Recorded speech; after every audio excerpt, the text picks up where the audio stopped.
Ngemuva kokuthi umdlali we-Orlando Pirates uPatrick Maswanganyi ethola ukugxekwa ngokudlala i-showboating, uJabu Mahlangu uchaza ukuthi kungani uzakwabo semncane uRelebohile Mofokeng evumelekile ukwenza okufanayo. Indlela uMaswanganyi adlala ngayo yasusa inkulumo-mpikiswano ngokuthi ngabe i-showboating isamukelekile yini ebholeni lesimanje. Le ngxoxo yayihlanganisa nezingwazi ezifana noJomo Sono owayaziwa ngekhono lakhe lokudlala.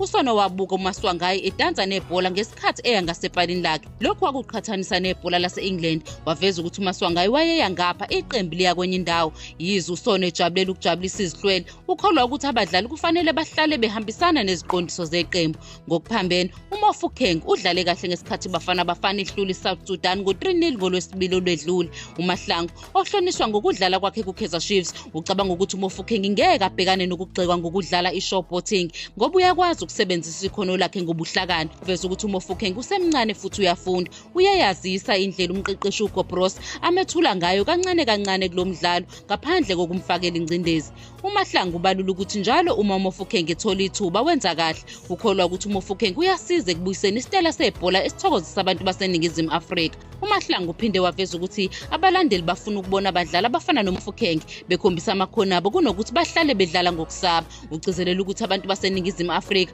banekhono futhi basebenzisa amakhono abo njengendlela yokuzivikela. Uncoma uMofokeng ngokubeka kahle isikhathi somdlalo wakhe we-showboating nokungenzi kuze kweqe.